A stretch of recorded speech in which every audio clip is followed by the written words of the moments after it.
Hello friends, आज हम लोग जानेंगे यूरेनियम क्या है, कैसे बनता है परमाणु बम, ईरान इजराइल का क्या है मुद्दा, जापान पर किसने डाले थे बम, कैसी हालात हो गई थी जापान की, परमाणु बम गिरने से कितने सालों तक हो सकती है तहस नहस, क्या हो सकती है घटनाएं, आगे सब कुछ चर्चा करेंगे और जानेंगे। चलिए स्टार्ट कर लेते हैं पिलर 1। सो फ्रेंड्स, देखते चलें और समझते चलें परमाणु बम की संरचना कैसे होती है, किस तरीके से परमाणु बम बनाया जाता है और ये जो यूरेनियम है इसके द्वारा और क्या क्या बन सकता है, कैसे बिजली बन सकती है, बिजली किस तरीके से इस यूरेनियम के सहायता से बन सकता है, किस तरीके से रिएक्ट कर सकते हैं और किस तरीके से ये परमाणु रिएक्टर्स वगैरह किस तरीके से सम्मिलित होकर कौन सा एक होता है 238 239 और परमाणु बम के लिए कौन सा चाहिए होता है यूरेनियम। ठीक है, तो यूरेनियम के बारे में हम लोग एकदम बेसिक से समझेंगे जानेंगे फ्रेंड्स। ठीक है, आप यहाँ क्रिया देख रहे हैं, नाभिकीय विखंडन देख रहे हैं, किस तरीके से एक से होकर कई सारे नाभिकीय विखंडन होता जा रहा होता जा रहा होता जा रहा और ये देखिए पूरे में संपूर्ण में फैल गया। इस तरीके से ही घटनाएं होती हैं जब परमाणु बम छोड़ दिए जाते हैं किसी देश पर, तो इस तरीके से यहाँ पर इतनी भयंकर ऊर्जा पैदा होती है। यूरेनियम की बात करते हैं, यूरेनियम 235 और इधर दिख रहा है प्लेटोनियम 239। अब हम देखेंगे मिसाइल, इस तरीके से संरचना होती है, एकदम बंदूक की तरह बनाई थी उसने। और यहाँ पर आपको देख सकते हैं, यहाँ पर ये जो ग्रीन ग्रीन है ये यूरेनियम ही है फ्रेंड्स, इसमें यूरेनियम भरा हुआ है। और इधर आपको ये रेड कलर सी दिखाई दे रही है, इसके द्वारा इसको स्विच करके इन दोनों को मिलाया जाता है। अब ये देख सकते हैं धीरे धीरे जा रहा जा रहा जा रहा जा रहा जा रहा जा रहा और ये जा रहा है, अब जाके इसमें मिल जाएगा, मिल के ये विखंडन करेगा।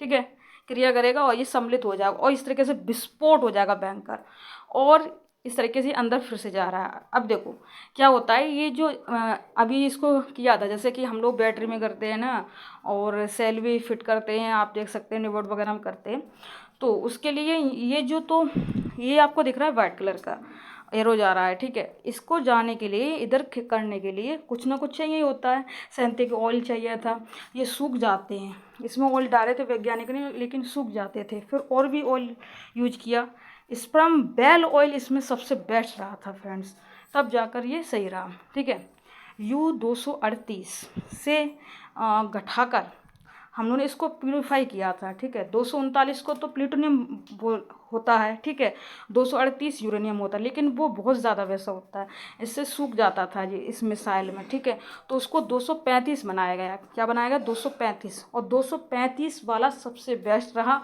इससे इतनी तबाही मचती है, इतना भयंकर विस्फोट होता है कि हज़ारों करोड़ों लोग मर जाते हैं।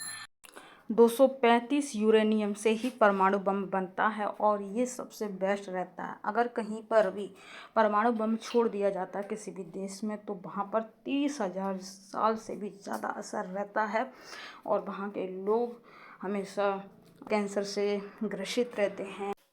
अब हम लोग देखेंगे, देखिए जैसे 235 है, इसका 92 बोलेंगे यूरेनियम का। ठीक है, यूरेनियम का प्रांतांक है U और 92। ठीक है, NP इसका 93।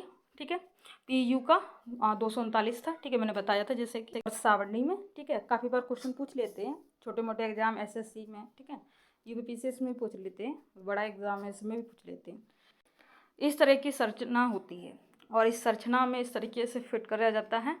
और जैसे कि आपको यहाँ पर दिख रहा है, ये हो गया प्योर। जब हम किसी चीज़ को प्यूरीफाई करेंगे, 239 था, इसको प्लेटोनियम बोलते हैं, और ये 6 kg का। ठीक है, 6 kg में इतना सारा विस्फोट नहीं हो सकता जितना कि 235 वाले में हो सकता है। ठीक है, विखंडन करके हट जाता है, ज़्यादा से ज़्यादा कैसे करना है, तो इसके लिए वैज्ञानिकों ने काफ़ी सारी सर्च की, फिर उसको एक बोल की तरह करना सीखा, और इस बोल को और भी ठोस करता है। जैसे कि हम लोग किसी लोहे की चीज़ को लेते हैं, उसको और मुट्ठी में, जैसे लड्डू मान लो, लड्डू को हम लोग कैसे दबा दबा के बनाते तो वो ठोस बढ़िया बनता है ना, इसी प्रकार से उसका प्यूरीफाई किया था 239 से, फिर 238 प्लूटोनियम, 239 फिर यूरेनियम 238, और फिर उसके बाद 235 बनाया। 235 वाला सबसे बेस्ट रहा और इसी से ही परमाणु बम बनाए जाते हैं।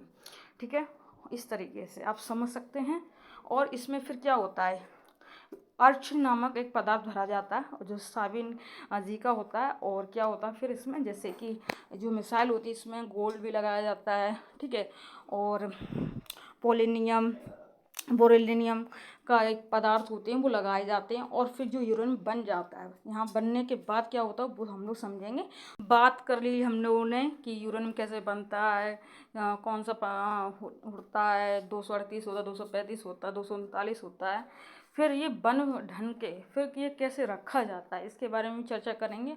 और ये युद्ध वगैरह के बारे में बात करें, ये सब चर्चा चली थी कुछ यूरेनियम बम बनाने की। और आगे हम लोग समझेंगे कि यूरेनियम बढ़ने के बाद जैसे कि मैंने अभी बताया कुछ इस तरीके से पाइप होते हैं और इसमें रखा जाता है यूरेनियम।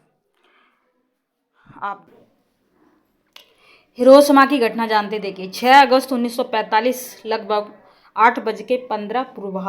देखिए हिरोशिमा जापान के होन्शु द्वीप के दक्षिण पश्चिम छोर के पास हिरोशिमा कैन प्रांत की राजधानी एक शहर है। यह हिरोशिमा खाड़ी के मुहाने पर स्थित है जो अंतर्देशीय सागर का एक तटबंध है। 6 अगस्त 1945 को हिरोशिमा दुनिया का पहला शहर बनेगा जिस पर परमाणु बम गिरा था। और किसने गिराया था? अमेरिका ने। क्यों? और ये इसी के शहर हिरोशिमा और नागासाकी दो और बुरी तरह से जापान का तहस नहस कर दिया।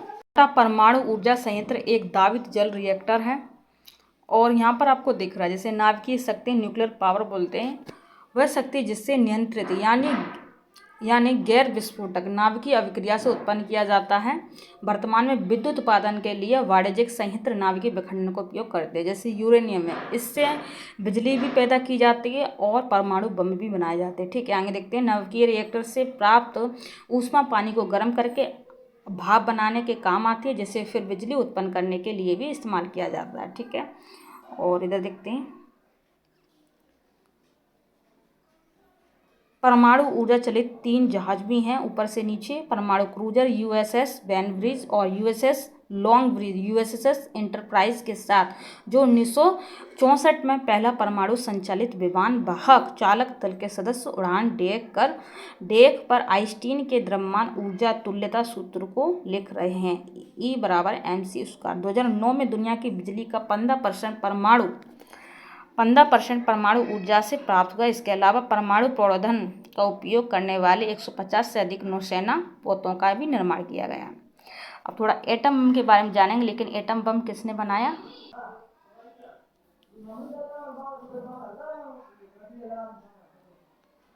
ओपेनहाइमर और परमाणु बम की सच्ची कहानी।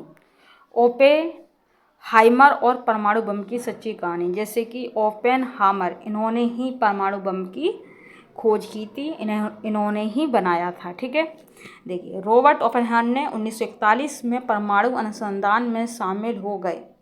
उनकी बायोपिक ओपेनहाइमर 2023 में इस तरीके से रिलीज हुई थी। ठीक है, और आगे देख लेते हैं हम लोग। बात करते हैं ईरान इजराइल और वो युद्ध तो कैसे बदलेंगे दुनिया के समीकरण। चलिए, ईरान इजराइल के बीच जिस प्रकार झगड़ा बढ़ रहा है उस पर दुनिया के तमाम देशों की नज़र है। इस बढ़ती लड़ाई का असर अमेरिका के राष्ट्रपति चुनाव में भी देखने को मिल रहा है। इजराइल को लेकर जो कुछ सवाल उठाए जा रहे हैं उसने कुछ हमलों के जरिए उसका जवाब भी दिया है। 7 अक्टूबर को 1 साल हो जाएगी। पिछले साल 7 अक्टूबर को हमास की ओर से इजराइल नागरिकों पर किए गए आतंकी हमले के बाद दुनिया भर में मिली जुली प्रतिक्रिया देखने को मिली है। जहां एक तरफ इस आतंकवाद की निंदा हुई है और इजराइल से संयम बरतने की अपील की है, वहीं दूसरी तरफ दुनिया भर में फिलिस्तीन समर्थक संगठनों ने सड़कों और यूनिवर्सिटी कैंपस में प्रदर्शन किए। इन प्रदर्शनों में फिलिस्तीन झंडों की भरमार देखने को मिली है जिसका मकसद हमास द्वारा बंधक बनाए गए लोगों से ध्यान हटाना और दुनिया को फिलिस्तीनियों के साथ हो रहे अन्याय की याद दिलाना था।